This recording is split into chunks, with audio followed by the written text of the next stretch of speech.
Shalom, salam jumpa lagi dalam pelajaran sekolah sahabat kita. Bersyukur kepada Tuhan karena berkat-berkat yang begitu banyak yang telah diberikannya. Kekuatan, kesehatan, makanan, pakaian, sahabat, dan keluarga. Terlebih dari semuanya, Yesus yang telah dikirim mati bagi kita dan bangkit untuk keselamatan jiwa kita. Sebaiknya kita berdoa terlebih dahulu sebelum belajar firman Tuhan. Mari kita berdoa. Terima kasih Bapa dalam surga karena kesempatan untuk mempelajari firman Tuhan. Biarlah Roh Kudus menerangi dalam pikiran kami, agar kami boleh mengerti rencana Tuhan bagi kami.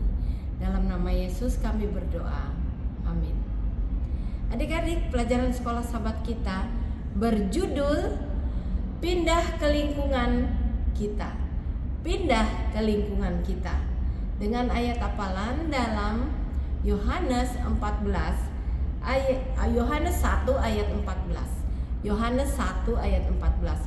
Bunyinya, firman itu telah menjadi manusia dan diam di antara kita, dan kita telah melihat kemuliaannya, yaitu kemuliaan yang diberikan kepadanya sebagai anak tunggal Bapa, penuh kasih karunia dan kebenaran.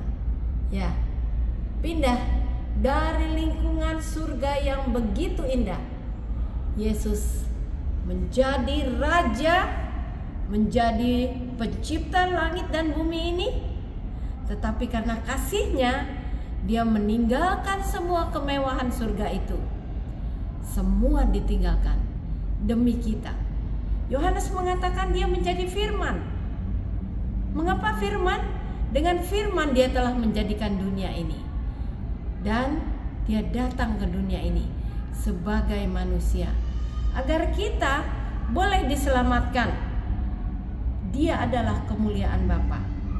Yohanes mengatakan bahwa Yesus telah lahir sebagai manusia.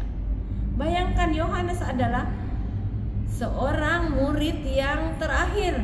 Dia sudah tua. Dia sekarang menceritakan apa yang telah didengarnya dan apa yang telah dilihatnya.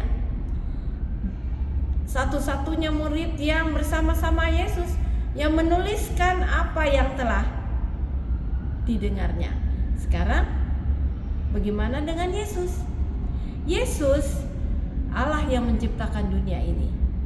Dengan firman-Nya memilih meninggalkan surga dan menjadi manusia, tinggal dan bergaul dengan manusia. Dia lahir sebagai manusia di Betlehem dan hidup selama 30 tahun di dunia ini.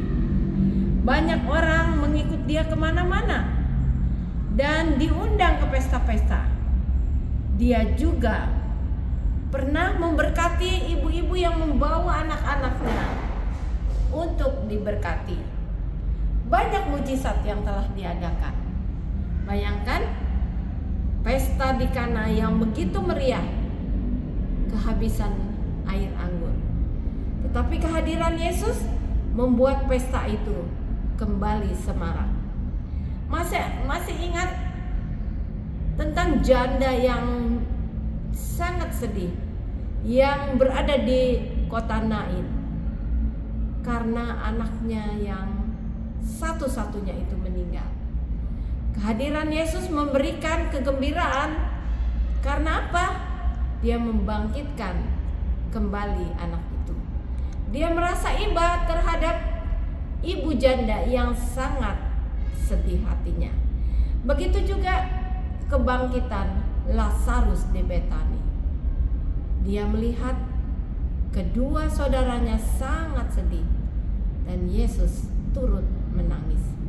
Dia membangkitkan Lazarus, suatu mujizat yang luar biasa yang telah dilakukannya. Yesus mengasihi kita. Dia tidak mau kita menderita atau sedih. Dia tidak mau kita merasakan akibat-akibat dosa itu.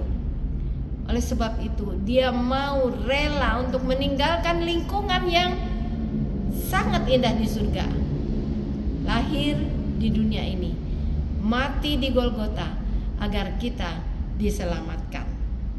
Nah, kalau kita melihat Yesus, kita sudah melihat Bapa kita yang di surga. Dan firman itu menjadi manusia. Sekali lagi, dia dapat merasakan keadaan kita. Dia merasakan keadaan kita. Susah, sedih, senang, dan sebagainya. Yesus hadir untuk kita.